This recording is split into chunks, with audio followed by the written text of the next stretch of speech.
Marçal Talks, com ele, que é Iron Man, Ultraman e que corre dormindo, Pablo Marçal!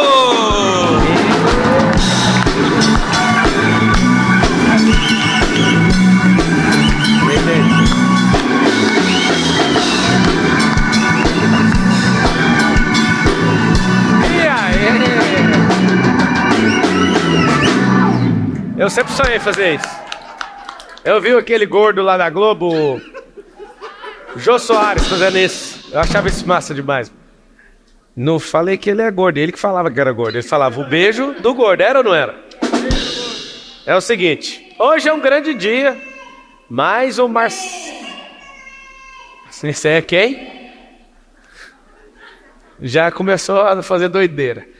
É o seguinte, hoje é um dos caras que meu primeiro contato com ele pessoal foi numa banca de pastel, num condomínio. Alguém sabe o que é? E eu usei uma técnica de network muito violenta para não parecer fã, porque eu sempre fui fã desse cara. Eu ficava doido vendo ele, então assim, vai ser muito especial essa entrevista, essa conversa. A gente estava sentado, eu vou falar na hora que ele estiver aqui, mas eu quero te falar que esse cara, ele dirige para uma mesma televisão tem 30 anos. Ele pega o carro dele e toda semana vai lá gravar, tem 30 anos fazendo isso. Ele, uma vez saiu na Veja que ele era o sucessor do maior comunicador do país. Ele é um cara assim que eu tenho um respeito gigantesco, ele está dominando aí. Ele diz que está engateando, mas eu não paro de ver vídeo dele, corte, está fazendo os podcasts dele e continua há 30 anos numa grande televisão. E é um cara que a gente vai extrair muita coisa, vai destravar muita coisa aprendendo com ele. Quero uma salva de palmas para Celso Portiolli! Celso Portiolli! Bacana? Você tá aqui? Ó, e aí, gente? Ai, ai. Tudo Celso bem? Portiolli aqui, Ei, mano. Zanó. Não, salva de palmas pro Celso Portiolli. Bom, hein? É diferente pra mim essa entrevista. Apita não a microfonia, pelo amor de Deus. Deixa eu falar que para de apitar. Na vez do Celso, a microfonia... Pô, quando ele falou 30 anos de televisão indo pro SBT, na verdade eu tenho 40 anos desde a época do rádio. E 40 anos que eu comecei no rádio. E 30 anos de SBT. O grande lance, você ir pro mesmo lugar há 30 anos... Eu falei pro Pablo, continua ainda com vontade, com tesão de trabalhar, com vontade de apresentar. E o grande lance é você ir 30 anos pro mesmo lugar, sendo apresentador de televisão e 30 anos fazendo sucesso. Isso que é o mais difícil. Não é me gabando, não. Não é a verdade. Não, é porque a televisão é um sucesso imediato. Você olha no Ibope, se o povo te rejeitar ou não gostar do programa que você está fazendo, vai aparecer ali na hora. Então, você tem que ter a aprovação do público o tempo todo e em tempo real. Não é uma profissão fácil, por isso que tem poucos, mas é uma coisa que eu amo fazer e eu acho que eu nasci para esse negócio aí. Uma vez na Veja saiu que ele seria o sucessor do Silvio Santos. Verdade. E eu tô esperando essa sucessão desde quando eu era criança.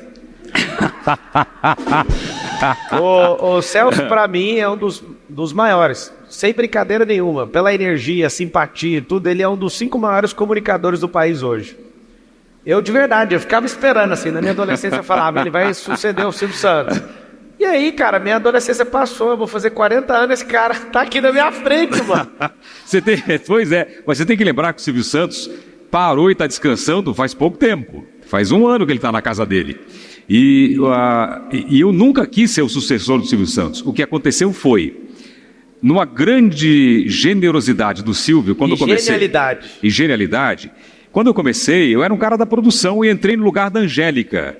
Tanto é que a reação do público, quando me viu entrar no programa, eram 250 estudantes esperando a Angélica entrar, e eu entrei para apresentar, eu fui vaiado na primeira apresentação que eu entrei na televisão.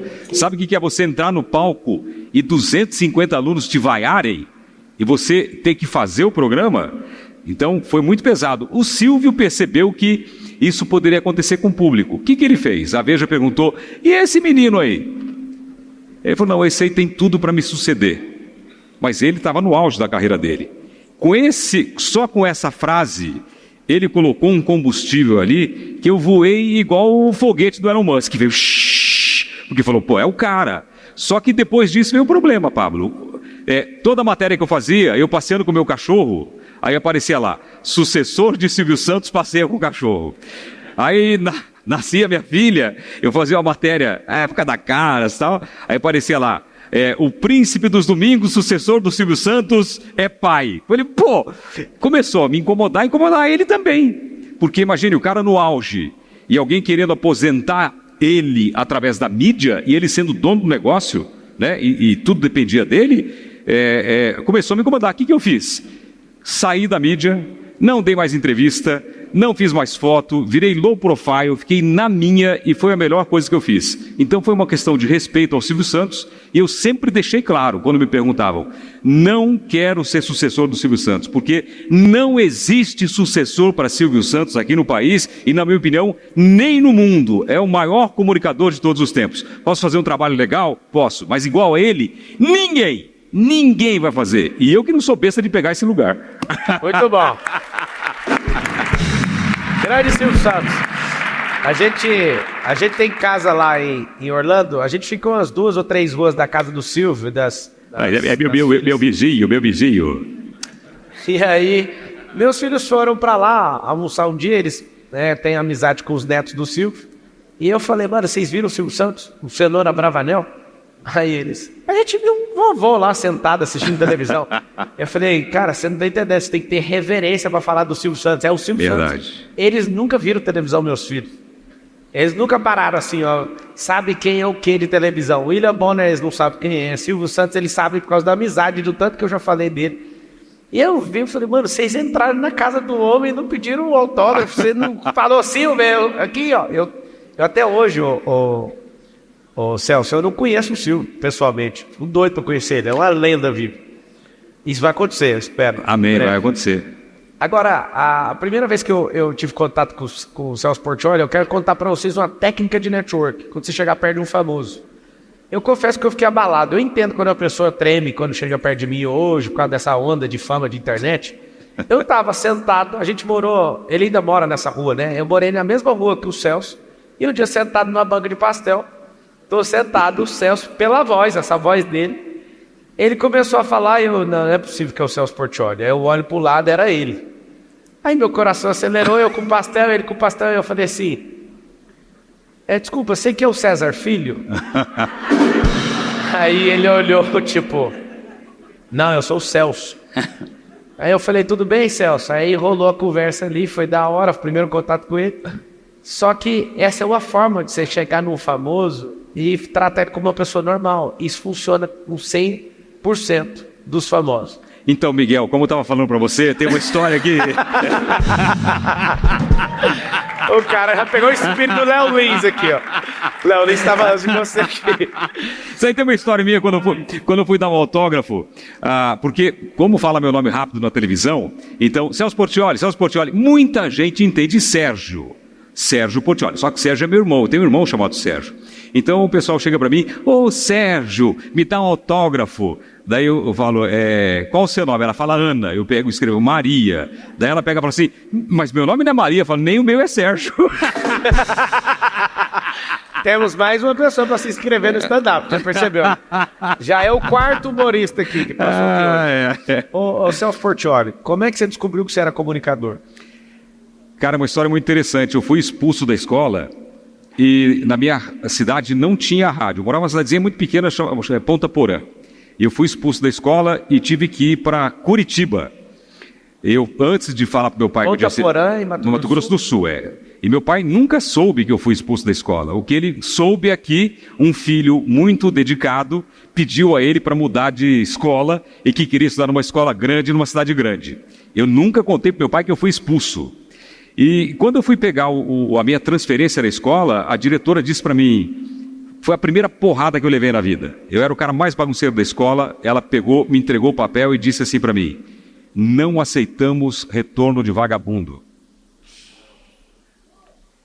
Eu não pude nem chorar para meu pai falar, porque ele não sabia que estava sendo expulso. Eu falei que eu tenho 11 irmãos, 7 irmãs, estavam quase todos em Curitiba, meu pai pagando estudo para eles. Eu falei, eu quero morar em Curitiba com os meus irmãos e estudar lá. Peguei minha transferência e fui para Curitiba. Quando eu cheguei lá, me matricularam numa escola positivo. Aí, quando fizeram as contas, eu tinha que tirar tudo 9 e 10 para passar. Aí eu descobri que eu não conseguia ler. Eu lia e não entendia. Dislexia. Eu não sabia, isso não foi diagnosticado naquela época, na minha vida, não foi. O que eu comecei a fazer? Tinha um radinho 2.0 em casa, eu comecei a gravar as matérias e ouvir. Então eu gravava e ouvia, gravava e ouvia. Eu com 13 anos de idade já imitava todo mundo, todos os personagens de Quarias. Eu não sabia que isso era um dom, que era um talento, mas era a atração da família. Então eu gravava e ouvia, gravava e um dia, eu ouvia, e um belo dia... Tá o quê? Tá gravando, pessoal, que isso aí é bom, esse é bom. E aí, Meta? Ei, Meta, stop.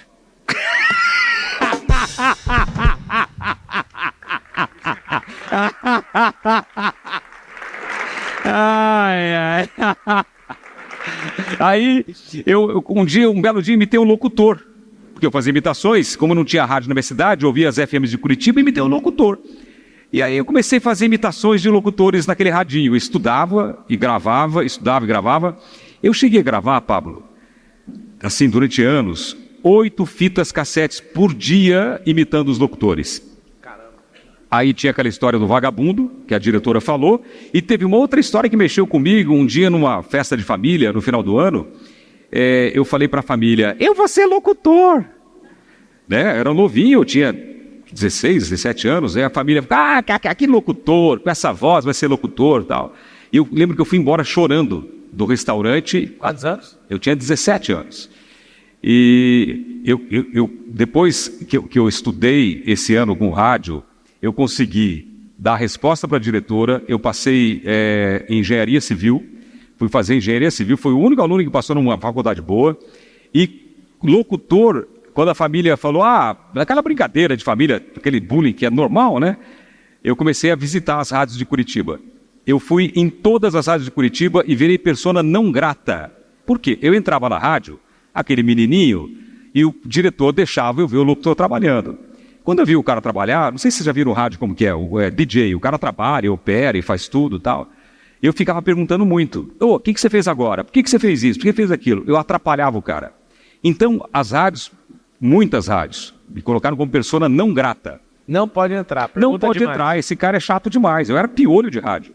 Eu virava Curitiba de ônibus para ir visitar as rádios. Me apaixonei pelo rádio. O que eu fiz quando eu percebi que eu não ia conseguir? Eu baixei um pouco a bola, eu fui numa das rádios mais simples de Curitiba, que era uma rádio que tinha programa de igreja. Cheguei lá para a moça e falei, vocês estão precisando do que aqui na rádio?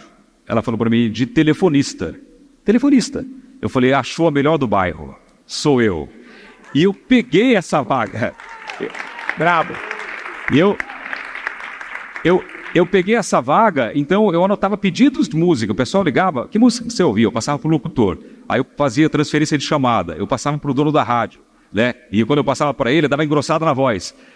Tudo bem, seu Davi? Uma ligação para o senhor. Daí ele falava, você tem uma voz boa. Falou, muito obrigado. Ele não sabia disso. E eu fiz amizade com o dono da rádio e ele me deu uma oportunidade. Ele falou, cara, você quer fazer locução? Eu falei, eu quero. Ele falou, você tem uma oportunidade comigo. Ele falou, vem fazer o Jornal da Madrugada. Curitiba. Eu falei, hoje eu tenho uma grande oportunidade. Eu peguei, levantei bem cedo, era 4 da manhã, saí de casa a pé, indo para a rádio. Eu falei, hoje eu tenho uma oportunidade. E foi esfriando aquele frio de Curitiba. Quando eu cheguei perto da rádio, falei, hoje tem uma chance. Cara, um frio. Eu cheguei na rádio tremendo de medo e de frio. E me colocaram, eu lembro até hoje, foi terrível. Me colocaram no estúdio, tinha um locutor profissional, tinha uma locutora profissional, eu no meio, com uma carinha de moleque com um papelzinho na mão. Entrou a vinheta, Jornal da Rádio Apolo. E aí a moça leu a notícia muito bem, o locutor também todo impostado, e veio para mim. Quando veio para mim, gelou tudo, eu comecei a ler. E não sei o que, não sei o que, não sei o que. Eu enrosquei numa palavra, vicissitude, que eu nunca tinha lido na minha vida. Mas e fiquei, que a pessoa escreve essa palavra? Sei lá. E estava lá, eu fiquei Me apelidaram de Cascavel, pra você ter ideia. Cara, de novo eu fui embora chorando da rádio. Bullying. Falei, cara, não é pra mim, eu não vou conseguir.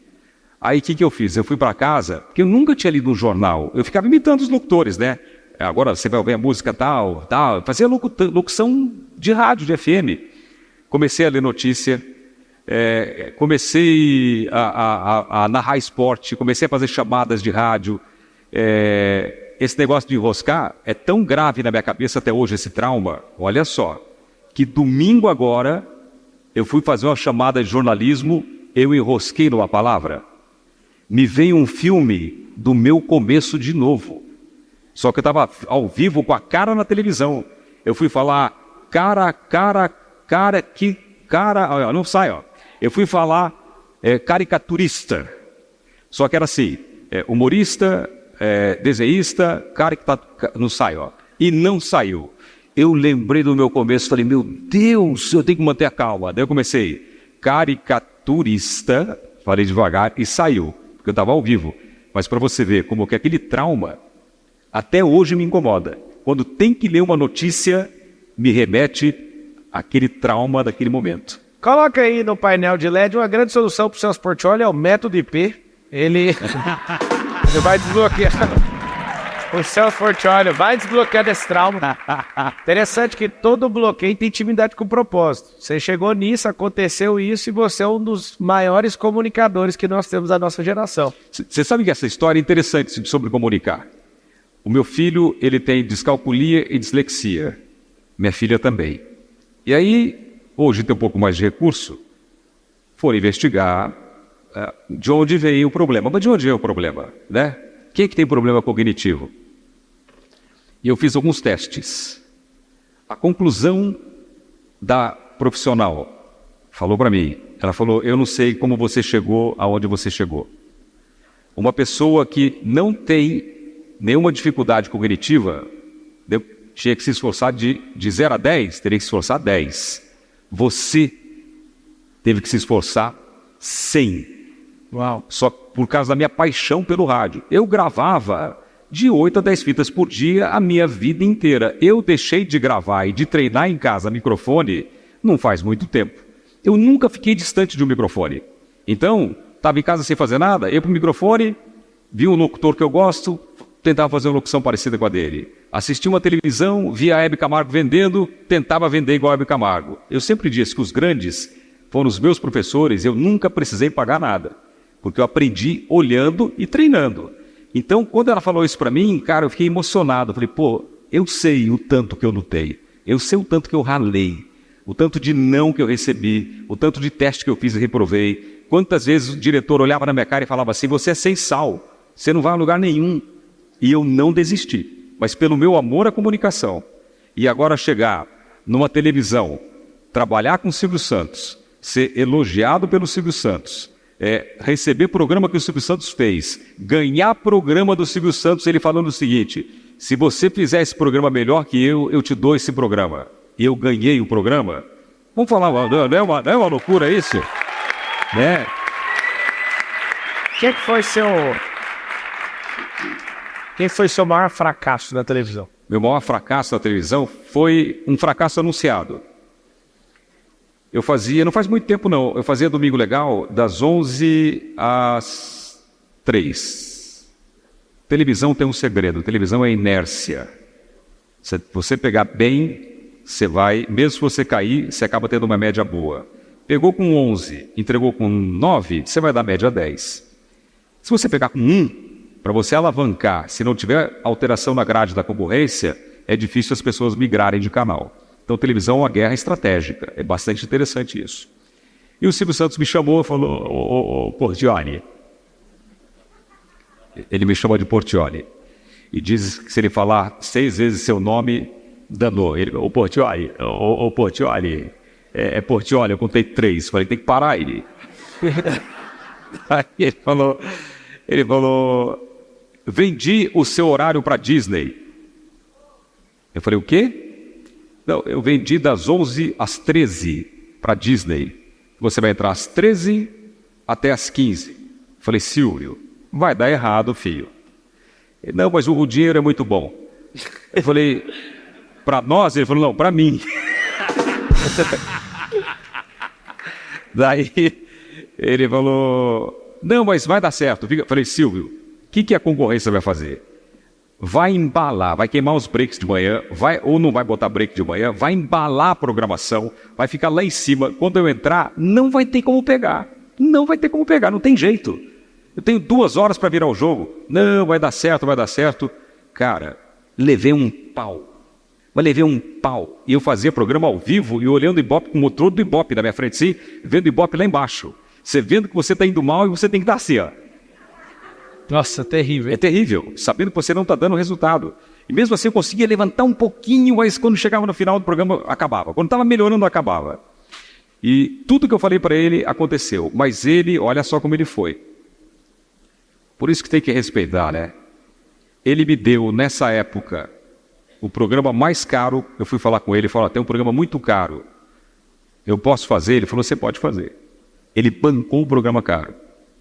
Ele pegou e arrancou a melhor equipe da concorrência de direção e produção e colocou para trabalhar comigo.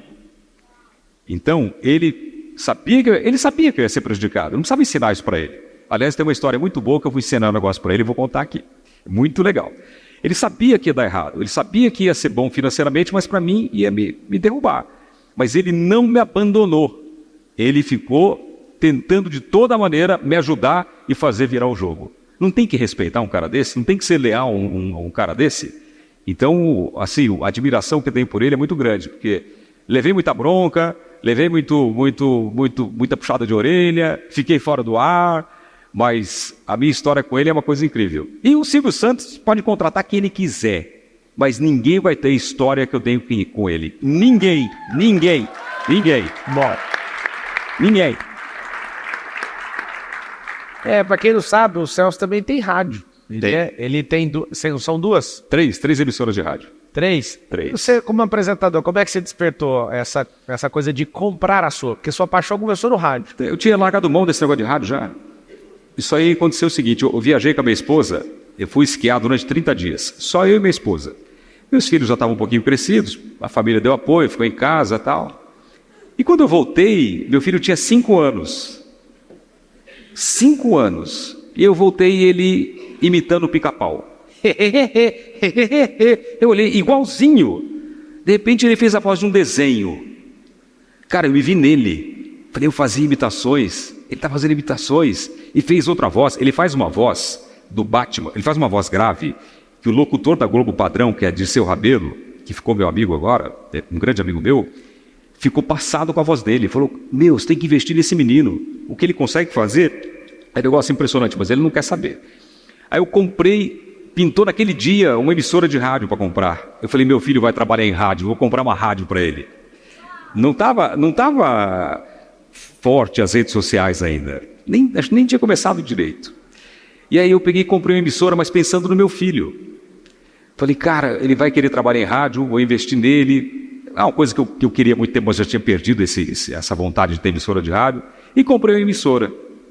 O tempo foi passando, ele não se interessou muito por comunicação, pela timidez, fez curso de DJ, mixa muito bem, eu também fui DJ, eu tive casa noturna. Eu falei, bom, tá indo mais ou menos no caminho, mas falta fazer o rádio. Daí um dia eu chamei ele, falei, na pandemia, eu falei, filho, seguinte, seu pai, eu posso te ensinar tudo que eu sei de rádio. Técnica de microfone, como colocar voz, como falar, como vender. Vamos comigo? Pandemia, você não está fazendo nada. Tem estúdio aqui em casa. Ele está com quantos anos hoje? Agora está com 21. Ele falou, pai, não quero. Eu falei, tá bom, respeitei. Passou um tempo, 4 meses, falei, filho, vamos lá. Vamos fazer rádio com o pai aqui. A gente faz rádio ao vivo aqui, faz de casa para as rádios e tal. Ele falou... Coloquei ele lá na frente do microfone, saí, falei, fica sozinho aí, fala o que você quiser. Deixei o computador gravando, olha o que a timidez faz, né? Voltei, quando eu voltei, entrei, ele estava olhando para o microfone, olhando para o computador, e não tinha gravado nada no track, nada. Ele não tinha conseguido falar nada, travado. Não, insisti, falei, vamos de novo. Ele ficou meio assim, falou, não quero, pai, não consigo.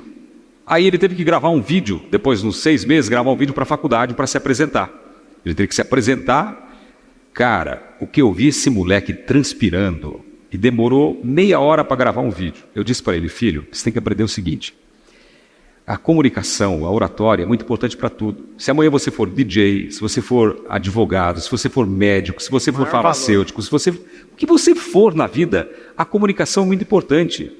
Eu garanto para você que destrava. O seu pai era travado, o seu pai não conseguia falar. Eu estou falando aí há 40 anos, eu fui aprendendo. Vai na minha, destrava. Agora começou, está fazendo fono, está gravando umas coisinhas, eu acho que ainda vai decolar. Na minha opinião, tarde, porque eu acho que com 17 anos eu já fazia programa em primeiro lugar em rádio. Então, eu tenho uma história do primeiro lugar na rádio. Posso contar? Pode. Eu quando eu queria trabalhar em Curitiba, eu não consegui, né? Comecei no rádio lá, perdi e fui embora para Uberaba fazer jornalismo. Primeiro dia que eu cheguei em Uberaba, vou resumir tudo, hein, gente? Cheguei em Uberaba para fazer a matrícula na faculdade, no shopping da frente do ponto de ônibus, assim, tinha uma pesquisa. Quem é quem no rádio de Uberaba? Olha o destino. Eu entrei na fila, quando o cara foi me perguntar, eu perguntei para ele, quem que é quem no rádio de Uberaba? Ele falou, por quê? Ele falou, não, porque eu era locutor da Antena 1 de Curitiba. Dei aquela queimada, menti. Ele falou, é mesmo, é? Eu falei, agora eu vou morar aqui, fazer jornalismo e tal. Ele falou, você era locutor lá? Quer trabalhar aqui? Eu falei, eu quero. Ele falou, aqui tem 2 rádios, uma gravada e uma ao vivo. Eu falei, quero na gravada, que eu nunca tinha feito, né? Ele falou, então vou te levar lá. Fui lá, fiz um teste e passei. Então passei no rádio, primeiro do que a matrícula da faculdade. E comecei e virei um sucesso. E olha que sacada, eu era muito novo. Cara, eu explodi. Eu guardava dinheiro em caixa de sapato. Eu comecei a fazer festa em colégio, eu botava 1.200 pessoas em colégio, fechava o colégio com segurança, rachava com a escola, fazia noite da paquera e comecei a ganhar muito dinheiro. E comecei a ficar muito famoso na região. Onde eu ia era recorde de público. O que eu saquei muito novo? Que eu não era um nome do rádio, eu era um produto. Aí eu peguei e tracei um plano. Eu falei, eu quero chegar em São Paulo antes dos 21 anos de idade. Botei a meta e desenhei no papel, fiz certinho. Falei, daqui eu vou para tal lugar, daqui eu vou para tal lugar. Antes dos 20 anos eu chego em São Paulo. Aí eu comecei minha luta. Quando deu minhas férias de Uberaba, eu fui lá para Curitiba e fui de novo ligando para as rádios. Precisa de locutor? Precisa de locutor? Precisa de locutor? Não. Aí a rodoviária era pertinho da Rádio Caiobá. Eu liguei nessa emissora de rádio e falei, era a segunda colocada. Precisa de locutor? O cara falou, precisa. Ele falou, você pode fazer um teste? Eu falei, posso. Peguei minha mochila, falei, vou fazer, vou levar um pau, e vou para a rodoviária e vou embora para Uberaba, no busão. Cheguei lá, fiz um teste, gravei um monte de coisa, a Cláudia Raia estava lá, foi a primeira atriz que eu entrevistei na vida, mandaram entrevistar num teste a Cláudia Raia, entrevistei a Cláudia Raia, ele falou, você pode esperar até amanhã? Ela não era tão famosa, não é? Era, estava no auge, eu tremi na base, engoli seco para fazer a entrevista. Aí ele falou, você pode esperar até amanhã que eu vou falar com o diretor da rádio? Eu falei, bam, né? Eu falei, posso. Fui lá na rodoviária, troquei minha passagem, voltei para casa da minha irmã. No outro dia ele me ligou, você pode vir aqui? Fui lá. Ele falou, seguinte, aprovamos o seu teste. Era um lugar que eu tinha uma vontade de trabalhar, porque eu fui né, humilhado lá. Aí ele falou, aprovamos o seu teste, você vai fazer das 2 às 7 da tarde, horário nobre. Aqui nessa mesa, você já fez ao vivo? Eu de novo, já! Nunca tinha feito ao vivo. Aí me ofereceu uma graninha legal. Cara, eu entrei no busão, fui para Uberaba. Em uma semana eu larguei faculdade, larguei namorada, larguei República, larguei meus shows, larguei tudo e piquei a mula para Curitiba. Estava no meu plano, larguei tudo para trás e fui lá para Curitiba. Cheguei lá, eu fui chorando a viagem inteira, mais pela namorada. O primeiro programa que eu fiz era uma foto dela do meu lado, fazendo programa. Entrei no ar, antes de sair eu falei assim pro cara, antes de sair, né, que ele falou que eu passei, eu falei assim para ele, aqui nessas picapes aqui eu vou mixar. Tinha um programa chamado Ritmos de Embalo. Ele achou meio estranho já, né? Falou, cara metido. Ele falou, pois é, a rádio está em segundo lugar há 7 anos. Eu falei, se eu vier para cá, a rádio vai para primeiro lugar. Você falou? Falei. O cara falou, que cara metido. Depois ele falou para mim que torceu para eu não voltar. Eu voltei. Cheguei lá, comecei a fazer programa, comecei a mixar. E nessa rádio não podia falar nome. Era proibido falar nome. Então você entrava, falava, Caiobá, você liga, é só sucesso. Desanunciava as músicas. Eles me permitiram, no intervalo comercial, conversar com os ouvintes. Então eu começava a conversar com a dona, Maria, tudo bem? Dava risada, brincava, tal. Ela pediu uma música, já vou tocar música, tal. E eu comecei a mixar naquelas picapes, falar com os ouvintes. Primeiro mês, a rádio empatou com a primeira colocada. O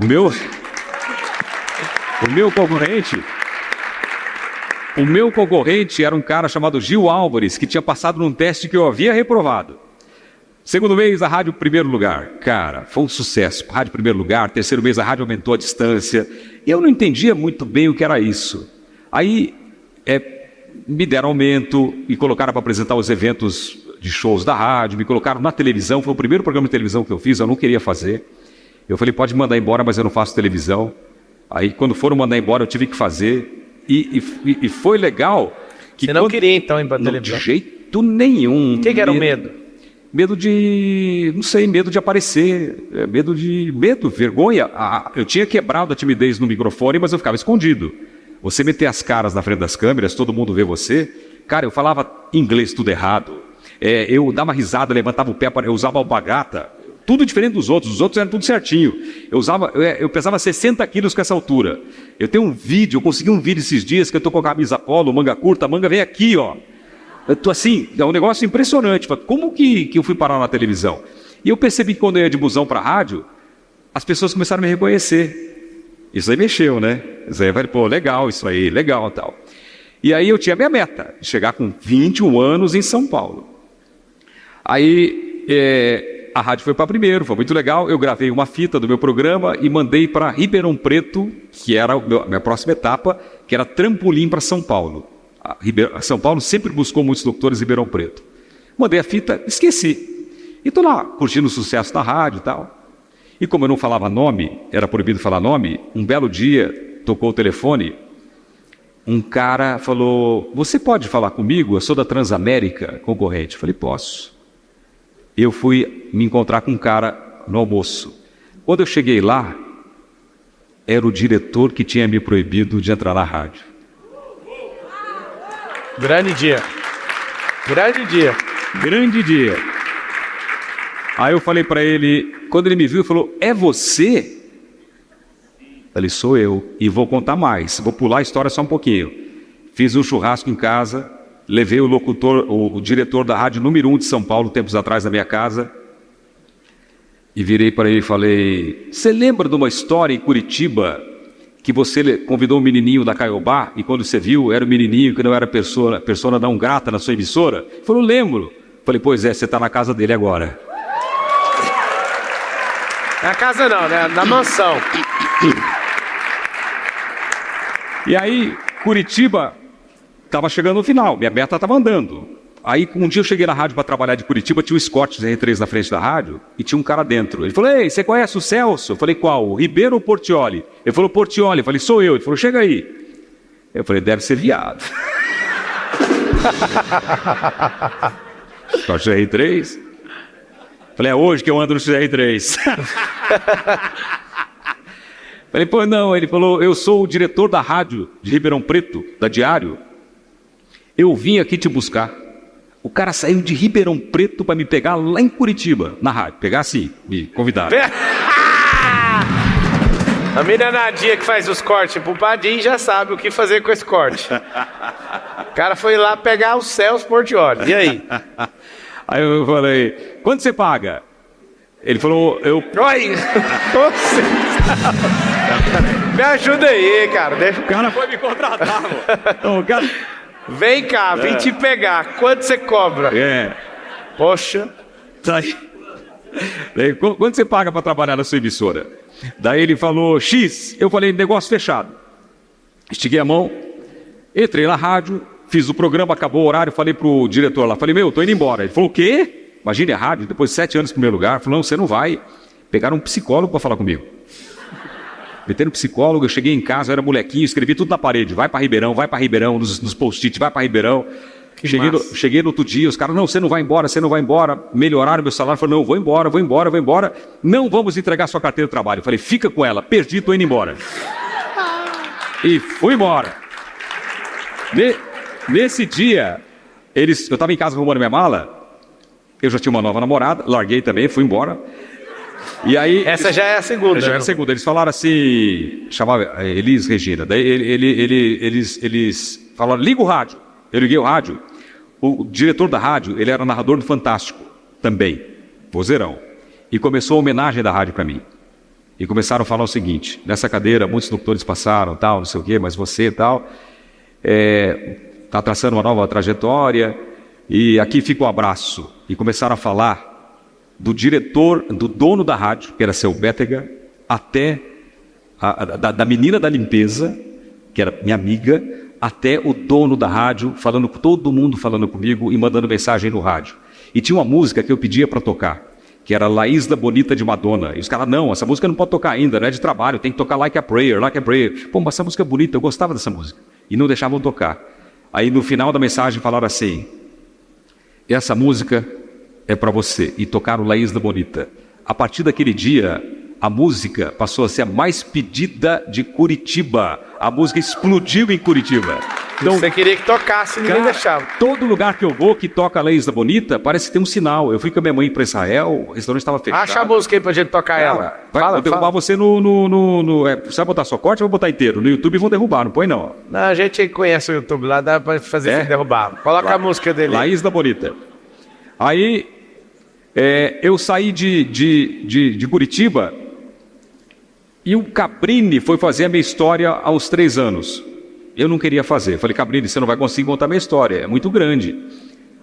Quando eles terminaram o material, eles tiveram que jogar 1h30 boa fora.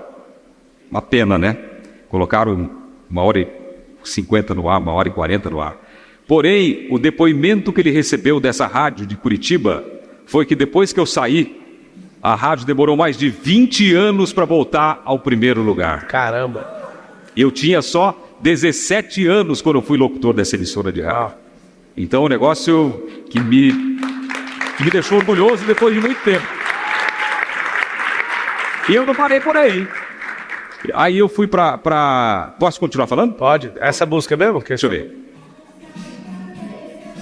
Does not a say.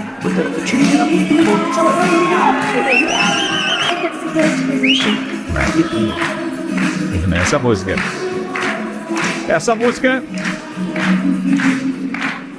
Essa música todo mundo conhece, não conhece? Todo mundo conhece essa música aí. Primeira rádio tocar foi a rádio que eu saí lá e foi homenagem a mim. Então a música marcou minha vida. Eu estava com a minha mãe em Israel, o cara falou, vai em Magdala, um restaurante muito bom, melhor que tem. Eu fui entrar, estava fechado, era só para chefe de cozinha. Aí eu conversei com o cara, minha mãe estava na cadeira de rodas, ele deixou eu entrar e me deu uma mesa muito especial. E aí quando eu estou lá com a minha mãe com 93 anos, estou lá com a minha mãe em Israel, de repente um DJ, eu conversando com a minha mãe, e começa a tocar essa música. Eu falei, nossa, muito assim. Então ela sempre volta em momentos especiais, como voltou hoje aqui. Muito obrigado, muito obrigado, muito obrigado. E aí eu fui para Ribeirão Preto, cheguei numa rádio, quando eu desci na rodoviária de Ribeirão Preto, cara, eu olhei assim e falei, tomei na tarraqueta. Vai dar certo isso aqui não, hein? Fui para a rádio, eu escutava as rádios, era um mundo mágico, rádio bem feita. Quando entrei na rádio, nem era melhor que a minha que eu estava.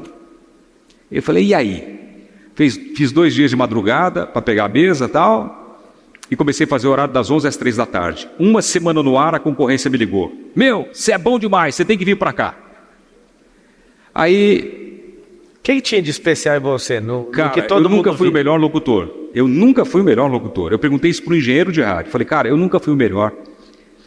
Tem cara muito melhor do que eu. Por que eu dou certo no rádio? Ele falou que o rádio são ondas magnéticas e você transmite energia pelo ar. Então você transmite o que você é. A televisão é muito cristalina. A televisão, todo mundo acha que está vendo a pessoa ali, ela está fingindo que ela está feliz, você está enganando o cara de casa. Não está. Tudo que você sente, você passa para o telespectador. Eu não trabalho com estresse de maneira alguma. Eu trabalho na boa, na paz, porque eu não quero passar nada de ruim para quem está me vendo. Então eu trabalho tranquilo, sempre, não tem estresse comigo. Eu sou muito tranquilo para trabalhar. Isso aí realmente dá diferença na televisão. Quando eu cheguei lá, me ligaram, eu falei pro diretor, cara, foi o cara que foi me pegar lá em Curitiba. Falei, ô Renê, a Rádio Clube me chamou para conversar. Era a primeira colocada da Clube. Ele falou, o quê? Faz tempo que não chama ninguém? Falei, pois é, mas me chamaram. Era uma segunda-feira, mais ou menos. Ele falou, bom, você tem até quinta-feira para me responder se você vai ou não. E o que eu fiz? Eu fui lá falar com o povo lá da rádio lá. Cheguei lá, fui falar com o cara, me fizeram uma proposta legal. Eu pensei bem e falei, pô, que falta de gratidão, né? Não vou ficar. Quando eu cheguei na quinta-feira, eu falei para ele, ô Renê, eu fui lá falar com o pessoal da Clube. Ele falou, o quê? Você foi lá? Eu fui te buscar, você foi lá falar com os caras?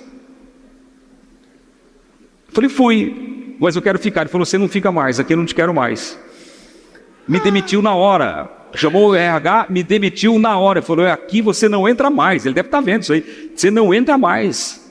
Eu fui nessa rádio aí, gente, eu dormi no estúdio.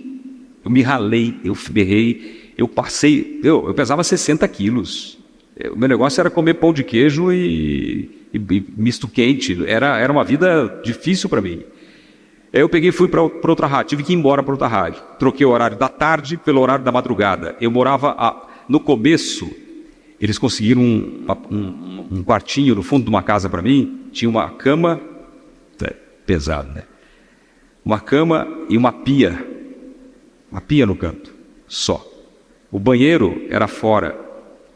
O banheiro era cheio daquela samambaia que cresce, sabe assim? De tijolo. Eu tinha medo de lavar o cabelo de olho fechado porque tinha piolho de cobra dentro do banheiro. Era um negócio horrível, assim, horrível. Era uma vida difícil. Eu comia lanche e chocolate. Da noite para o dia, minha pele arrebentou, 120 espinhas na cara. Cara, eu estava na pior. Aí eu conheci um cara chamado Joaquim, que trabalhava no AM, que não tinha muito relacionamento do FM, que era mais elitizado, com o AM, que era povão. Mas eu gostava de ver os comunicadores do AM. E eu fiz amizade com esse cara. Aí ele me mostrou lá a Dona Vera, que todo mundo comia. O cara deu uma resolvida na minha vida. E passou um tempo, eu montei uma república com ele e outros doutores da rádio, com um médico, com um estudante de medicina, com um estudante de fisioterapia. 11 caras numa república, a 11 quilômetros da rádio. Muita gente da república. E aí eu saía de madrugada, não tinha busão, eu gastava minha grana com táxi para ir embora para casa. Só que às vezes, para não gastar o dinheiro, o que eu fazia? Eu saía do ar às 2 da manhã, eu botava a rádio no kill, deixa a rádio tocando música, mas você consegue falar e se ouvir no kill da mesa. Então eu ficava treinando até às 7 horas da manhã, quando chegava outro locutor. Ele chegava às 7 horas da manhã, eu ia para a praça, pegava meu busão. Quantas vezes eu dormi no busão, quando eu acordava estava na praça de novo. Perdi a saída do ponto descer. E aí eu fiquei nessa emissora, chegou um momento que eu falei, cara, não aguento mais trabalhar de madrugada, eu vou embora. Eu falei, eu vou voltar para minha casa, para minha mãe, para meu pai. E esse meu amigo que eu conheci, o Joaquim, ele falou, não, cara, você não vai embora não, você é bom, você tem que continuar no rádio. E esse cara me segurou. Passou um tempo, eu ganhei o horário da tarde. Saiu o locutor lá da tarde, ganhei o horário da tarde, explodi. Foi muito legal o Ibope. Quando eu cheguei na minha república um dia, que história maluca isso, né? Eu cheguei lá, o sofá era meu, a geladeira era minha e minha cama. Então cada um comprou umas coisinhas para casa. Eu cheguei lá, minha mala estava jogada na garagem, a minha geladeira estava na garagem e meu sofá na garagem. Eu falei, o que é isso aqui? O cara falou, não, é que o locutor do AM ganhou a casa porque ele vai casar. Eu falei, pô, e os outros? E eu? O cara foi falar com o dono da rádio. Eu falei, você me tirou da República da rádio? Ele falou, se vira, Nabo. Se vira, ele chama o dono de Nabo, se vira. Cara, eu fiquei muito bravo. Eu corri lá para o departamento do RH da rádio, que era longe, eram umas 3 quadras. Cheguei lá, sentei na máquina para bater a minha demissão. Veio o dono da rádio arrancar a carta. Eu falei, se você encostar nessa carta, eu te encho de porrada dentro da sua rádio. Não põe a mão nessa carta. E o cara falei, eu vou embora da sua rádio. Mas fiquei uma pistola. Pedi a demissão, entreguei a carta de demissão, fui lá no AM e falei para meu amigo, estou indo embora para São Paulo. Vamos embora? E meu amigo falou, vamos embora. Foi lá pedir demissão e vamos embora. Subimos num cometa, aquele busão cometa, e viemos para São Paulo. Lembro até hoje, eu passando com o irmão do meu amigo, morava aqui. Era locutor. A gente dentro de um Fusca, eu cruzando a Paulista assim, cara. Nossa, olhando aquilo tudo. Ou cidade grande. Primeira vez em São Paulo. Aí, no outro dia eu acordei, dormi na casa da minha irmã, fui na rádio Antena 1. Encontrei um cara chamado Lélio, falei, Lélio, eu sou de Ribeirão Preto, estou procurando emprego aqui. Ele falou, aqui não tem, mas na Transamérica estão precisando. Eu, fui para a Transamérica. Cheguei lá, peguei o busão, fui para Lapa, estou lá na recepção sentado assim, ó. Muito doido isso, é o destino, é um negócio maravilhoso. Deus é incrível, Deus é incrível. Eu estou sentado aqui, é incrível. O coordenador se chamava Roque. Não é o Roque do Silvio Santos, não. Roque, não. Aí eu estou sentado ali, passou um cara grandão assim e falou, ei, o que você está fazendo aqui? Você não é o locutor do Pisani, lá de Ribeirão Preto? Falei, sou eu. O que você está fazendo aqui? Eu falei, vim pedir emprego, eu saí de lá. Ele falou, chama o Roque para mim. O Roque estava demorando, apareceu no ato. Parecia um holograma assim. Ele falou, esse menino aqui, dá um horário para ele das 11 às 3 da tarde, na recepção da rádio. Eu já vi ele trabalhando. O Sistema Clube estava montando televisão. E é muito respeitado o Sistema Clube. Esse cara, o Calil, que era o diretor da Rede Transamérica, foi lá ver toda a estrutura da rádio e me viu no ar, como um louco trabalhando. No rádio eu era maluco. O pessoal achava que eu mexia com as coisas, porque eu era louco no rádio. E aí, mexendo as pernas, só trabalha mexendo. E trocando as músicas. O cara falou, esse moleque é maluco. E no ar aquele climão. Você já estava quantos anos aí? Eu tinha 20 anos. Daí ele falou, eu te vi trabalhando lá, você vai ser contratado. E eu fiquei esperando a minha reservista vir de Maringá, para poder, como é Banco Real, né, era o Grupo Banco Real, para poder registrar na Transamérica. O pessoal da Band ficou sabendo que eu ia trabalhar na Transamérica. Eu estou dentro da Transamérica, o pessoal da Band invadiu a rádio, me pegou e falou, não, você não vai trabalhar não, vamos embora. Me levaram para a Band, eu nem estreiei na Transamérica. Eu falei... Você tem uma noção, o tanto que é bom a demissão, né? Às vezes você ter a coragem, passar por uma situação adversa e ter coragem de sair de um lugar. O cara veio na esperança, chamou um outro louco, chega aqui, o cara já reconhece, tem gente sabendo sobre você, mas você não imagina a potência que você já carrega, né? E aí uma demissão faz o cara vir para a terra onde ele governa faz tempo, né? Uma das principais TVs, e o cara prosperou tanto com comunicação. Uma demissão não é o fim. Ou se alguém te demitiu, que foi o primeiro caso, né? Para ter a segunda demissão, tem que ter a primeira. Ou se você pediu para sair, não tenha medo. Você sabe o que você carrega? Se você sabe o que você carrega, você não precisa de ter essa preocupação. Então os caras te pegaram lá na Band. Tô te gravando. Fala, Meta. Hey Meta. Já deu aqui, ó. Hey Meta, recording. Não, fala take a video. Hey Meta, take a video. Deixa eu ver se tá ligado. Tá piscando aqui, ó. Agora foi. Tá gravando. Tá gravando. E aí, os caras te sequestraram e levaram. Me sequestraram e... Mark Zuckerberg, um beijo. Ele vê tudo essas coisas da gente. Aí... Aqui, ó, tá gravando. Tá gravando? Acho que eu parei. Parou? E aí eles me levaram pra Band. Aquela minha meta de chegar com 21 anos em São Paulo, antes de completar 21 anos. Uma semana depois, eu estava abrindo o microfone da Bandeirantes FM, dando o prefixo da rádio, antes de completar 21 anos de idade. Eu tinha batido a minha meta. Parabéns. Você tinha desenhado isso, são 17. Tudo. Aconteceu exatamente tudo como eu desenhei. E a história com o Silvio Santos, eu também desenhei. Eu fui embora de São Paulo, eu fiquei 6 meses na Band. O que aconteceu comigo? Eu fazia programa de rádio, levantava, acabava o programa de rádio. Eu fiz a Hora do Ronco, todo mundo conhece, até hoje está no ar. Era primeiro lugar, ainda é primeiro lugar. E eu saía do ar e ficava preocupado com meu pai. Meu pai com um monte de filho, tinha filho que trabalhava com ele, mas ele precisava de mais ajuda. São quantos irmãos? 12. Eu perdi só um irmão, que era o maior empreendedor da família. Eu perdi ele, um acidente muito besta, assim. Hoje nós somos 11, né? Eu sou mais novo de 12. Então, eu tinha um peso da consciência. Preciso ajudar meu pai. Eu, 6 meses depois de realizar o meu sonho, bater minha meta, eu larguei tudo. Cheguei no diretorzão da rádio, falei, estou indo embora para ajudar meu pai. A Bandeirantes, pela primeira vez, permitiu uma despedida no ar. Eles deixaram dar, foi uma choradeira. Inclusive deixaram dar o meu telefone, o meu endereço de ponta por no ar. Eu recebi sacos e sacos de cartas, assim. Naquela época era carta, né? Cheguei lá, comecei a trabalhar com meu pai. Muito bacana, mas o destino é um negócio... Na esquina da minha casa abriu a TV Globo. 2 quadras de casa abriu uma rádio novinha, FM. Eu falei, pai, eu posso trabalhar só domingo no rádio? Ele falou, pode. Isso depois que você vinha aqui, você ainda tá... Depois eu larguei tudo aqui, voltei pro interior, larguei minha carreira. Larguei. Aí fiquei com meu pai lá um tempo com meu pai. E comecei a fazer rádio. Só que daí eu tive a experiência da venda. Porque eu fiz um contratinho com a rádio do interior e eu comecei a vender mídia. Vendedor de mídia. Cara, em pouco tempo eu estava ganhando mais que o dono da rádio. Porque eu cobrava para anunciar no meu programa, para gravar o comercial, eu ganhava a comissão da venda, eu ganhava parte do que eu vendia. Foi muito bom. Como começou a melhorar e ganhar dinheiro ali, eu comecei de novo, aquela vontade de fazer rádio começou a aumentar. E aí eu saía com meu pai, chegava lá no negócio do meu pai e falava, pai, que hora que o senhor vai embora? Ele ficava pé da vida, cara. Pé da vida. E aí, mas continuei trabalhando com ele.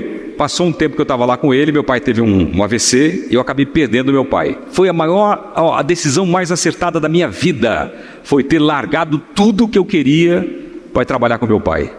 Então eu não tenho esse peso na consciência de não ter ajudado meu pai. Eu fui lá. Quando ele faleceu, eu falei, cara, não tem mais sentido eu estar aqui.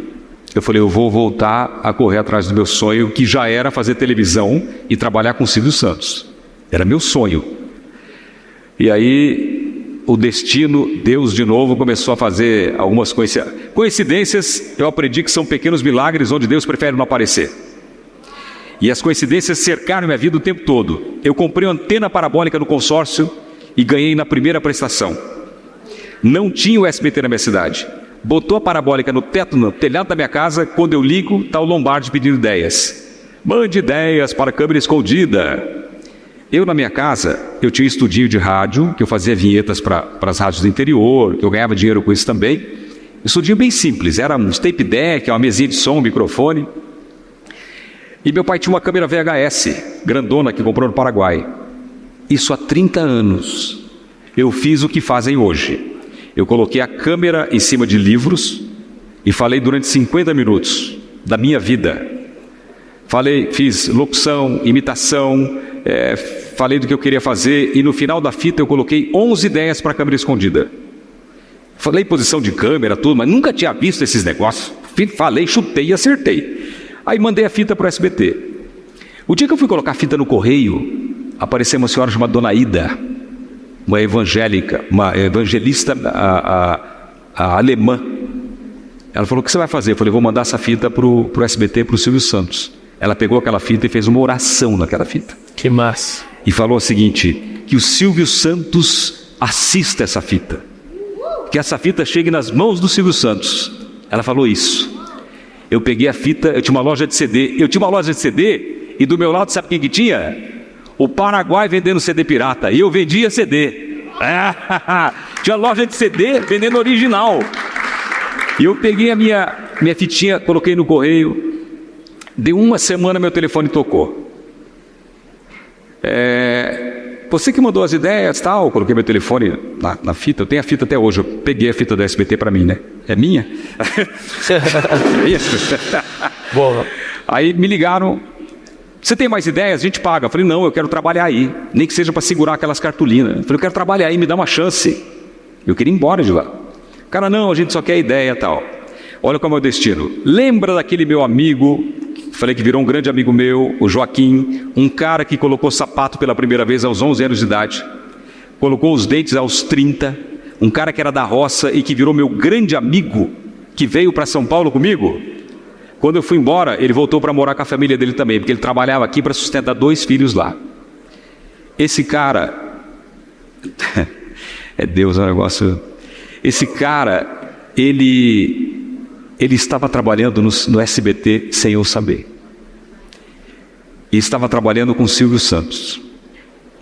Ele passou ao lado do diretor e do Silvio, e o Silvio perguntou, as cartas estão chegando para a câmera escondida? Com as ideias? E o diretor falou, olha, chegou uma fita de um rapaz aí, que ele mandou boas ideias, ele quer ser apresentador de televisão, tem uma boa aparência, e o Silvio falou, mas qual que é o nome do rapaz? E o cara falou, Celso Portiolli. O meu amigo estava do lado. Ouviu e falou, peraí, esse cara é meu amigo. Esse cara é meu amigo do rádio. Você tem o contato dele? O cara falou, tenho. Me ligou. Quando ele me ligou, falei, alô, como que você tá? Como que tá Ribeirão Preto? Ele falou, não estou em Ribeirão Preto. Eu estou trabalhando no SBT com o Silvio Santos. Você mandou uma fita para cá? Falei, mandei. Falou, você tem cópia? Eu tinha a cópia.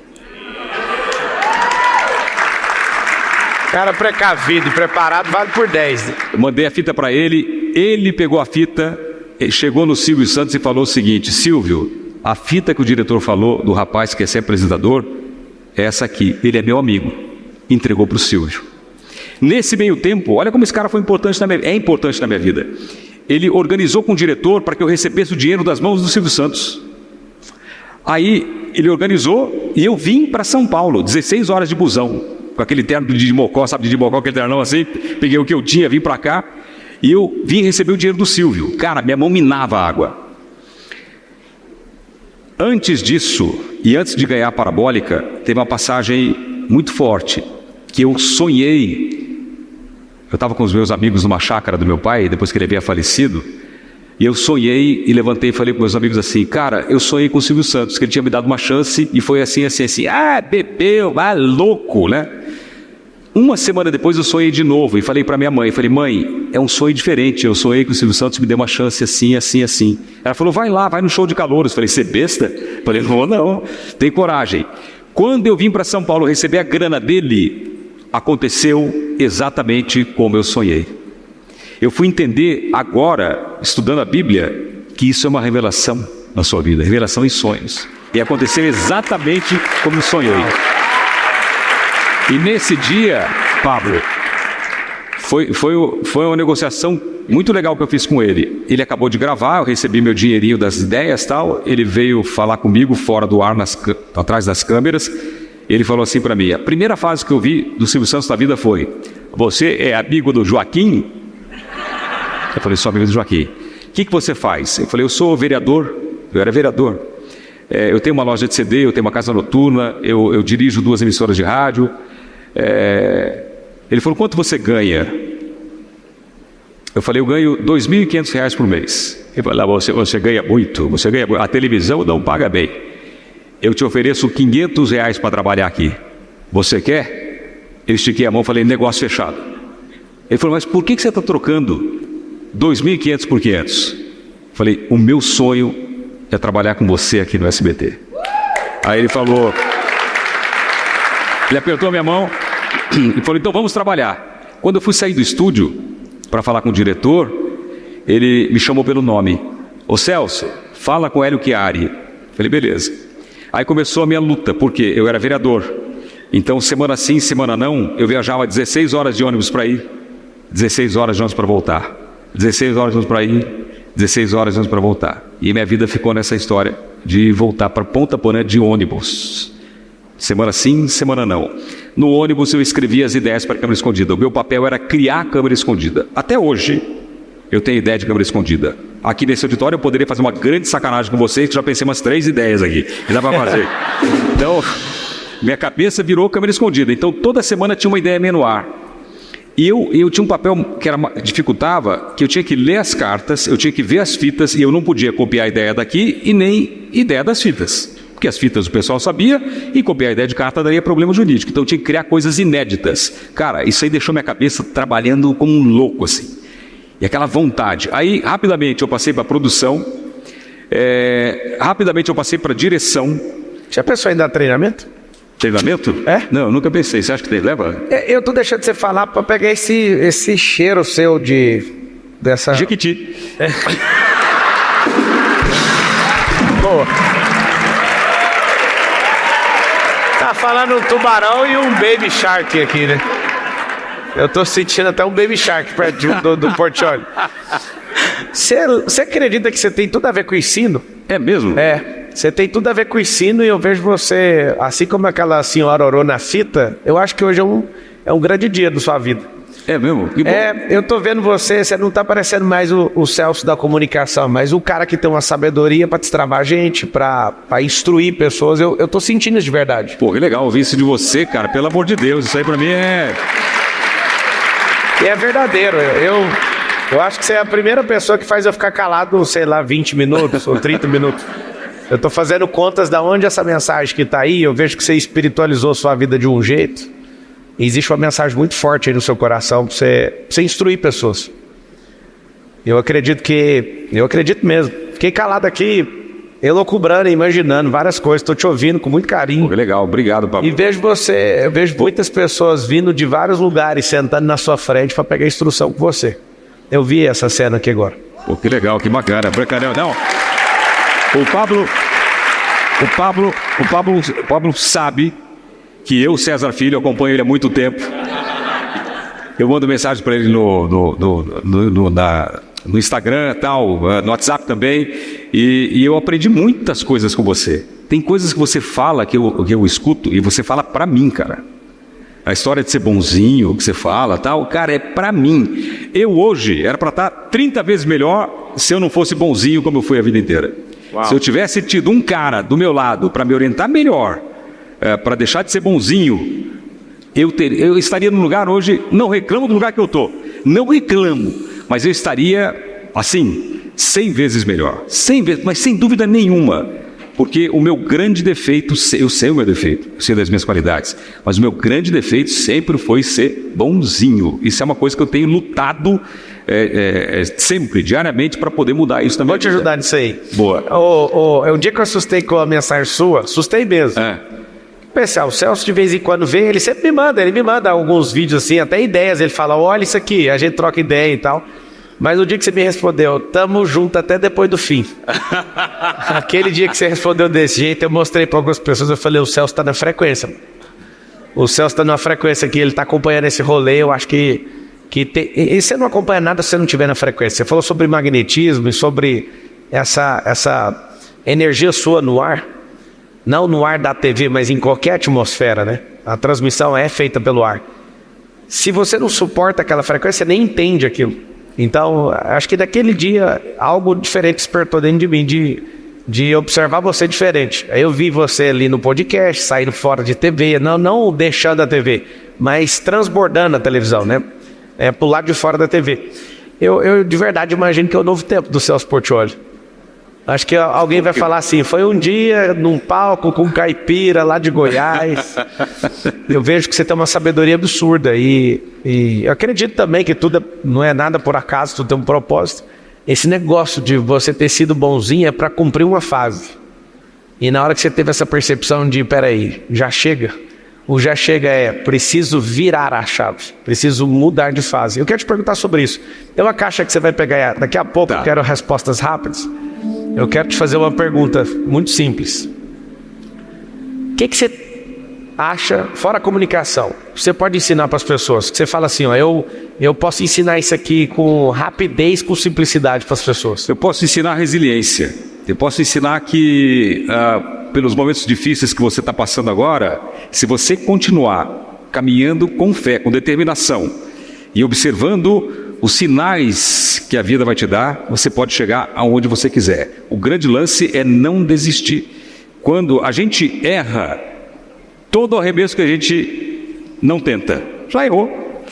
Né? E se você não desistir e continuar, é o meu caso, eu sofri no SBT, não foi só alegrias não, eu sofri no SBT e sofri calado, quieto, e continuei. Hoje, se você olhar, quem que está na bola da vez? Sou eu, porque eu esperei o momento certo, eu engoli o sapo, engoli a lagoa, mas eu continuei. Então eu sou a prova viva de resiliência, perseverança, de saber o momento certo, de bater o pé, de brigar, de não errar a hora de dar o golpe. A gente pode ver o Bambam. O Bambam errou 2 golpes no Popó, levou 4. Então o golpe tem que dar na hora certa. E às vezes você tem que recuar 2 passos para dar 50 para frente. Eu sou exemplo vivo disso. Resiliência. E se eu contar a minha história, aqui eu estou contando assim, pincelado. A minha história dá um filme. Dá um filme assim de tanta coisa que eu passei e tantos momentos difíceis que eu soube, com estratégia e com inteligência, me livrar. Tanto que eu estou aí. eu tô aí. Você pega rede social, eu tô lá. Você pega podcast, eu tô lá. Você pega vídeo, canal de criança para renovar o público, eu tô lá. Eu tô na televisão, incomodando Você a tem Globo. livro? Incomodando a Globo, vai ver se pode, né? Com 56 anos na cara, incomodando os caras ali. Então, cara... A Jequiti é bom mesmo, porque o cara não tem 56 anos, né? Você olha na lata dele, não tem 56. Não, e Jequiti, desculpa, mas eu sou o perfume mais vendido da Jequiti, tá? Desculpa. Você é brabo. Eu quero um dia te ajudar a fazer esse filme, fazer seu livro e fazer essa parte sua educacional que eu sei que você vai explodir. Pô, Pablo, conto com você. Você sabe que eu sou um cara, eu te admiro muito. Acho que essa história de meme que tudo virou com você, de meme, que você explodiu, você hypou na onda. Olha aquilo ali, mano. Cadê? É o Matheus Ceará? É o Matheus Ceará mostrando a bunda aqui, mano. Eu não sabia que tinha virado viado. Virou? É o mais doido que eu já vi até hoje. Tá igual o Ronaldinho Gaúcho num rolê aleatório aí. Celso, pega na caixa, tem uma caixa secreta atrás de você. Você não veja o negócio. Na hora que você pegar, lê e rebate rápido. Só não pense. Pegar aqui? Peguei. Lê e responde no impulso, vai. A coisa mais louca que já te pediram. O que é a coisa mais louca que pediram pro Celso Portiolli? Selecionou demais. Pensou em 3 pessoas. Não. Necessidade de aprovação. A coisa... Não é. Cara, nunca pediram nada louco demais pra mim, não é? Não, eu não sei. O Cariani tava mais cedo, o que pediram pra ele foi me engravida. Ninguém nunca falou loucura pra você? Que coisa mais louca. Eu quero achar uma coisa bem louca mesmo. Eu acho que a coisa mais louca foi nudes pra mim que pediram. Nudes, é a coisa mais louca. Como que eu vou mandar? O outro aqui de graça mostrou a bunda aqui, ó. Matheus Ceará. Não, pra mí nunca pediram nada, eu não sei se é respeito, eu não sei se cria uma barreira, se as pessoas têm vergonha, mas pra mim nunca. Cara, eu nunca, o pessoal fala, nossa, você é bonitão, a mulherada, nunca, não tenho sex appeal, nunca, sou de boa. Aí o cara fala, você é a cara do Jim Carrey, eu vou pros Estados Unidos, ninguém me pede autógrafo como Jim Carrey, então, acho que tem essas coisas assim, o povo acha uma coisa, pensa uma coisa, mas comigo não acontece, não tem essas coisas loucas de pedir pra mim. Isso é frequência, é porque você não tá emitindo essa frequência. Vai pra próxima. Vamos ver se a próxima eu consigo achar uma coisa. Vai lá. A maior conquista. Qual foi a maior conquista? Minha maior conquista foi a minha família. Minha família é a minha maior conquista. Minha então esposa... olha pra aquela câmera e manda uma mensagem romântica pra sua esposa. O meu amor que tá comigo há 33 anos. Ela começou comigo na época das vacas magras, lutou por mim, a minha mulher que me conquistou. É uma história muito bonita de amor. E eu tenho certeza, eu não vou voltar para debaixo da ponte, mas se um dia acontecer, a única mulher que estará ao meu lado é a minha esposa, e junto com os meus filhos. Ela é incrível. Te amo, meu amor.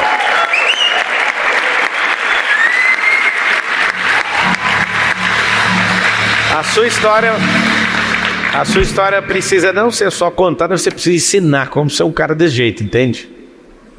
Tamo junto, até depois do fim. Até depois do fim. Vai mais uma. Mais uma. E já prepara aí que nós vamos direto no como com o Celso Portiolli, hein? Seu maior vilão. Quem é seu maior vilão? Meu maior vilão. Meu maior vilão está dentro de mim. Que eu falei aqui e repito, o meu maior vilão foi a minha não bondade de ajudar os outros. A minha maneira de ser bonzinho na hora de tomar decisões importantes, de pensar mais nos outros do que em mim. O meu maior vilão é esse.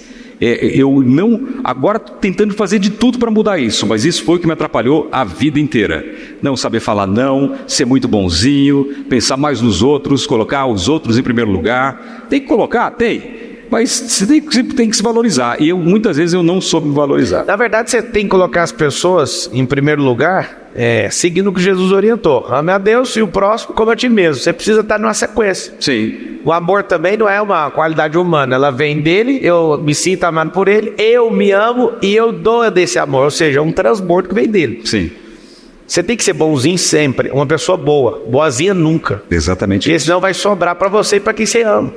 Uma vez eu levei uma bronca do Silvio Santos, que fazia cada sessão premiada, da pirâmide premiada, e tinha os números lá, e eu era super rigoroso com isso, só eu sabia onde estava, que eu não queria que vazasse, e aí eu era super honesto com isso, sempre fui, cuidava disso, foi um pedido meu para a televisão, não quero que ninguém saiba, só eu sei, e a moça participou, era um prêmio de R$10 mil, isso há muitos anos atrás, era um excelente prêmio, e a moça, quero o número 3, falei, pensa bem, número 3, vou mudar, número 5, eu falei, olha, tem que pensar bem, hein? Ela falou número 7, falei, vamos abrir o número 7, ganhou R$10 mil.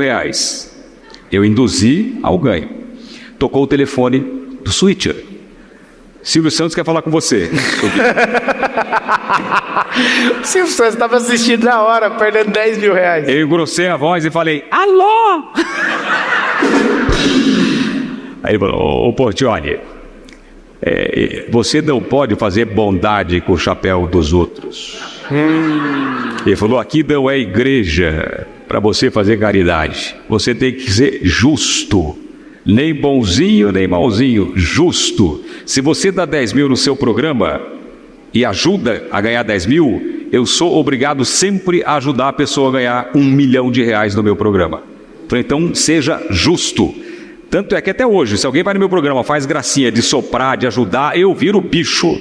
Não permito. Pode ser um game de brincadeira, de torta na cara. Não pode ter nada fora do que é justo. Nem bonzinho e nem malzinho. Aprendi com ele, foi numa porrada, mas eu aprendi. Justo. Ele fica o tempo inteiro na TV assistindo tudo. Fica. Ih, tem tanta história com ele. Um dia, tem muita história boa com ele. Brigas homéricas, discussões. Ele já te demitiu? Ele não me demitiu, mas ele me deixou em casa muito tempo ganhando sem trabalhar. Um dia eu cheguei para ele e falei, Silvio, eu tinha gravado 13 pilotos num programa. Aí eu fui falar com o diretor, era o Lacê, que era da Globo, tinha ido do SBT. Eu falei, Lacê, eu quero trabalhar. Ele falou, fica tranquilo, a gente vai te enrolar, pedir mais um roteiro, você grava e vamos te enrolando. Deu 2 minutos a secretária, seu Silvio quer falar com você. Eu desci lá, o Silvio, oi, como vai, tudo bem? Faça mais um roteiro para mim. O cara falou que vão me enrolar.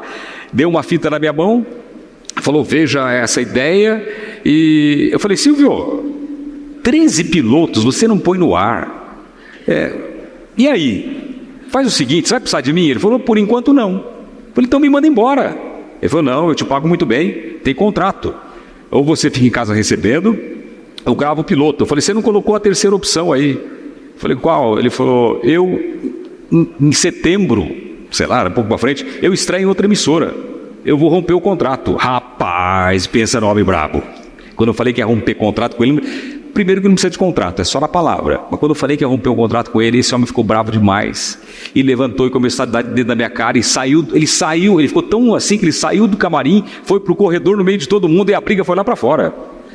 E aí começou, daí ele falou para mim, não, porque você está tomando remédio antes da doença. Eu falei, Silvio, você tem um império. Falei, se você parar de trabalhar, a sua família, suas filhas não vão passar necessidade, eu estou começando na televisão, você está me deixando fora do ar, meu contrato vai vencer, se eu parar de trabalhar, artista fora do ar não vale nada. Falei, como que eu vou fazer para sustentar minha família? Eu preciso trabalhar. Não, daí ele falou assim, o que você vai fazer da vida? Eu falei, Silvio, enquanto eu tiver isso aqui, eu não passo fome. Se eu for vendedor de panela, eu vou ser o melhor vendedor de panela do Brasil. E outra coisa, eu vou seguir seus passos. Quando você saiu da Globo e montou o seu canal, você cresceu demais. Eu vou sair daqui, eu vou copiar todas as suas ideias. Eu vou para outro canal. E o pau foi. E foi daí quando aquele falou, não, você está nervoso, vai tomar um café que eu vou gravar o programa e já volto. A gente conversa daqui a pouco. Quando eu virei as costas, foi mais longo ainda, foi um negócio assim, aí quando eu virei as costas, o segurança que estava do lado falou, rapaz, eu já te admirava, agora muito mais, aí. Assim, eu sempre fui muito, dizem que 2 bicudos não se beijam. Eu sempre fui muito correto com ele correto comigo, mas nos momentos que tinha briga, era briga de gente grande. Confronto mesmo, eu não tinha medo já estava fora do ar. Eu morei em Ponta Porã. Ponta Porã, vocês conhecem Ponta Porã, a fama de Ponta Porã? Quando eu mudei para lá, 1977. No ano que eu nasci. Ano que você nasceu, saiu no jornal. Chicago, 1929. Não, Ponta Porã, 1977. Lá era, uma vez fizeram um negócio lá, mataram 100 pessoas da noite pro dia. Nem a Globo conseguia cobrir com uma câmera. Então, eu fui político lá. Eu fui ameaçado tantas vezes lá, super complicado. Eu ia ter medo de uma demissão. Não vai me matar. Eu vou continuar vivo? Você já largou tudo pra ir embora? Pois é. Ixi, tem cada história. E aí, enfim, depois disso ele resolveu colocar o programa no ar. Depois desse embate, ele colocou o programa no ar. Muito bom. Agora, cadê? Que já tá pronto aí? Vai direto no Como. Cadê a música do Como? Solta ela aí pra nós. Aê!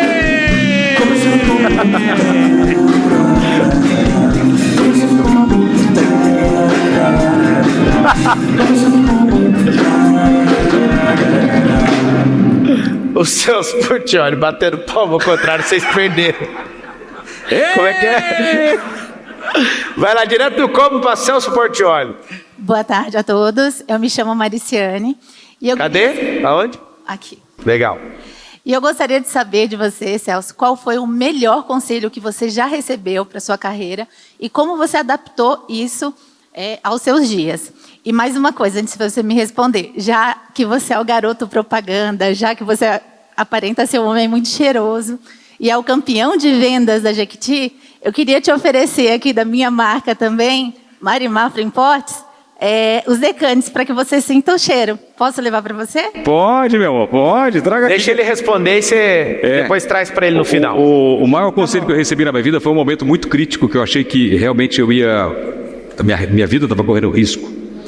E quando eu fui candidato, quando eu fui vereador e me lançaram antes a deputado e tal, e na minha cidade tinha um cara que comandava tudo. E ele me colocou no carro e começou para sair da cidade, me deu um conselho. Ele falou, vou te dar um conselho para o resto da vida. Você é um moleque novo, então vou te dar um conselho. Ele falou, seja inofensivo às lideranças. Na minha cadeira, nem meu pai senta. Eu entendi aquilo. Então, as brigas que eu tive com o Silvio foram brigas de homem. Mas eu não fui ofensivo a ponto dele achar que eu era mau caráter, que eu ia... Entendeu? Então, seja inofensivo às lideranças. O Pablo tem tanta gente que trabalha com ele, ele faz tanta gente prosperar junto com ele, é o cara que leva todo mundo com ele. De repente vem um cara e quer pegar o seu lugar. Eu fico, tá à disposição. Der conta. Então. Mas o cara lá não deixava, não. Então, é um conselho muito importante. Você tem que saber a hora de bater, a hora de brigar. Então, esse conselho foi muito importante na minha vida. Muito o Pablo não concorda muito com isso, não é que ele é peitudo, né? Não, eu concordo. Concordo com o que você está falando, faz sentido, porque ser inofensivo à liderança significa que aquilo, você está debaixo daquela governança. Se perder o sentido, você não tem que ser ofensivo, você tem que se retirar. Aí faz total sentido o que você está falando. Agora, quando você fala de uma pessoa querer tomar meu lugar, é meu sonho. Eu estou esperando essa pessoa. É meu sonho. Não vai ter. Não tem. Tem coisa que não existe. Vai lá, próxima pergunta, direto Cadê do o perfuminho? copo. Traz perfuminho, que eu vou copiar e fazer um igual para vender na Jequiti.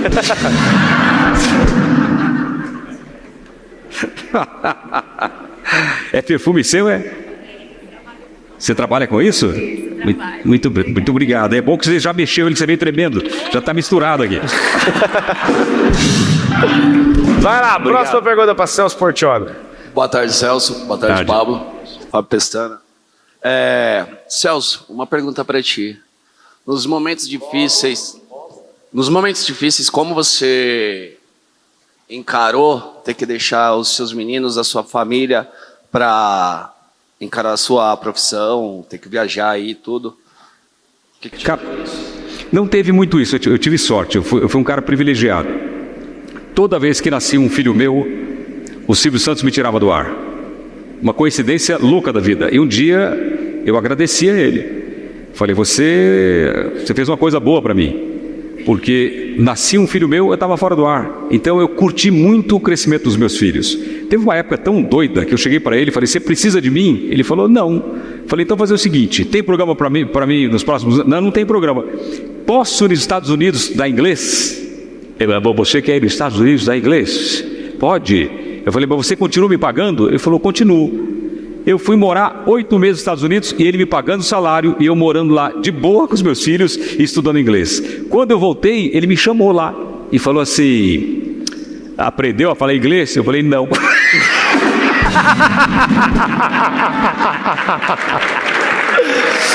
Muito bom. É o Jim Carrey mesmo. Celso Portiolli, aquela câmera ali.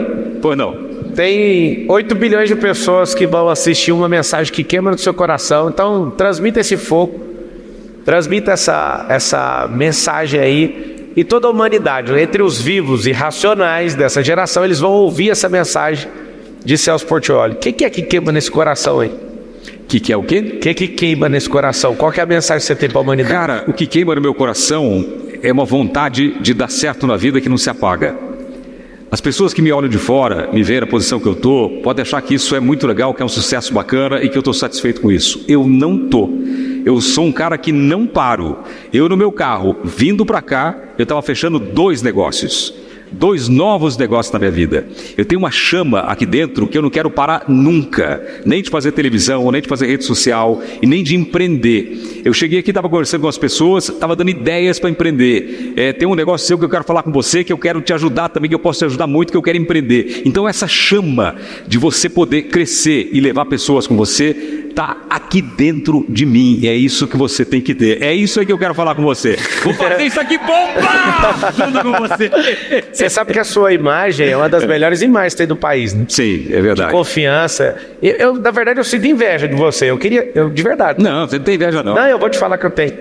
Só que eu não tenho o que fazer, não dá pra consertar mais. Né? Esse negócio de polêmica, de meme e tudo. Eu queria ter a imagem sua, de um bom garoto. Eu tenho essa imagem. A minha rejeição é muito pequena. A minha rejeição é mínima. Só que eu queria minha conta, eu queria meu patrimônio, eu não queria trocar. Se tiver que trocar tudo, eu estou satisfeito. O que tudo acontece? tem ônus e bônus. Tem ônus e bônus. Inclusive, essa seguradora aí, que provavelmente você vai ver o Portiolli envolvido com a gente também, que é um grande negócio que o mineiro construiu, que é o nosso presidente Kennedy, é uma seguradora sem preconceito. Então você faz seguro em 5 minutos, carro rebaixado de leilão, a gente não tem ciúme do seu carro. Ou achamos ou pagamos. Se der errado aí o rolê, eu tenho um prazer. Um aluno meu fez o seguro, o Celso, e aí ele mandou mensagem: eu quero o carro. Eu falei: calma, é 30 dias para pagar. E aí a gente vai e acha o carro. E engraçado, você que não sabe do que está por trás do seguro, geralmente a gente pode passar a lei dos 30, vai lá e paga para a pessoa o carro e acaba achando por causa da tecnologia que a gente usa. Né? A gente ama mexer com isso e a maioria dos carros que a gente acaba pagando por não achar, depois de pagar, a gente acha o carro. E não sei se você sabe, não adianta, aí a gente não devolve o carro mais, porque já te pagou, né? Aí a gente vai lá e cria outro procedimento para o carro. Então, você que quer fazer renda, você que quer produzir, você que quer fazer o que uma professora faz aí, que deixou de dar aula por 10 mil, ganhando 2.400, começar em poucas semanas ganhar 10 mil por mês, você acessa aí love.com.br, olha no Instagram também, você pode participar disso com a gente, fechou? Boa. É o seguinte, esse é Celso Portiolli, provavelmente, Celso, as pessoas vão nos ver juntos, que eu tenho um carinho muito especial, eu vi algo poderoso em você, eu quero que você me conte comigo, eu quero ser servo nessa transição sua aí, que eu vejo que você vai ser um cara muito forte no ensino. Pô, legal, muito obrigado por você ter vindo. Uma salva de palmas para Celso Portiolli.